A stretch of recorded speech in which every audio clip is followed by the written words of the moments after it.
At the same time, Germany and the city of Cape Town have signed a financial agreement with 100 million rands for COVID-19 relief funding. The money will add to an ongoing cooperation program and will be used to support soup kitchens across Cape Town as well as early childhood development centres. German Ambassador Martin Schäfer joins us now for more about the funding. A very good evening to you, Ambassador. Thank you so much for speaking to us. So firstly, which areas will benefit? I'm talking about geographically. Well, Tsipiso, let me first of all say good evening to you and everybody who is listening and watching in. I enjoy your show very much, and what is happening in the United States at the moment is not only important for my country, also for South Africa. If you want the Americans vote on how they see the world, and that will have an impact on us.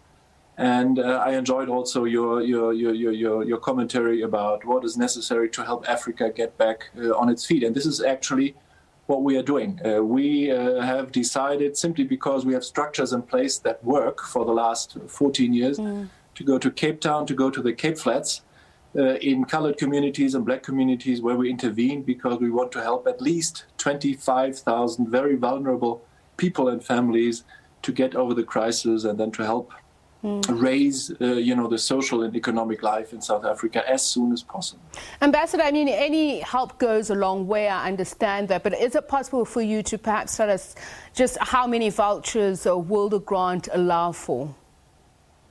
Well, actually, maybe allow me, Tsipiso, to talk just a few seconds about the philosophy. The idea is to inject money into the township economies and to circulate that money to get the informal economy going in those townships. And in an ideal situation, we are trying to achieve is that we would support, gardens in the townships where local produce will be produced, given to early childhood development centers, given to schools, given to marketplaces, where the people get the food they need, the help and the assistance they need, but the money will continue to circulate and help create jobs in the townships. And I want to talk about that. How would you quantify the opportunities that may come out of this? As you mentioned, local food gardens will be able to find a place in stimulating the informal economy. But how many people do you hope will be able to benefit in terms of job opportunities arising from the project? Well, I think we would hope to achieve far more than 25,000 families with the food vouchers. And we expect to create at least 1,500 jobs in the townships where we intervene, to give them a chance to grow a business and to stay in that business even when our money has been spent and continues to circulate in the townships. I'm glad, Ambassador, you mentioned the fact that you've been watching, so you would have obviously seen the whole issue about the pandemic. Obviously, the terrible consequences for developing countries. We know this, we've seen this, and the race for vaccines, the debate around equity, it can obviously further cripple poorer countries. They face insurmountable challenges. What is your view of rich countries already buying up half of the stock that will be available if a vaccine should be found, or when a vaccine is found? Well, it seems that in Africa it is not the virus itself which wreaked the greatest havoc on your continent, but it is the fight against it and the economic devastation that is a consequence of that. So it is obvious that we need to help. You cited Boris Johnson and the United Kingdom. I can tell you that my country has spent 3 billion euros, which is approximately 60 billion rand, on solidarity in fighting the scourge and the consequences of this virus. And a big part of that has been going to the World Health Organization. And we have committed ourselves, together with our partners in the European Union and many others, to a equitable and fair and politically fair distribution of the vaccines. It must not be that only the richest benefit. It must be a situation where every country, every individual gets a fair chance to get back on its feet.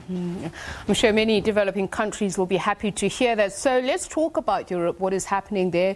In your country, the Robert Koch Institute has recorded an increase of cases. Do you now believe that you're following in the footsteps of France, Spain and the UK in a second wave? We don't know.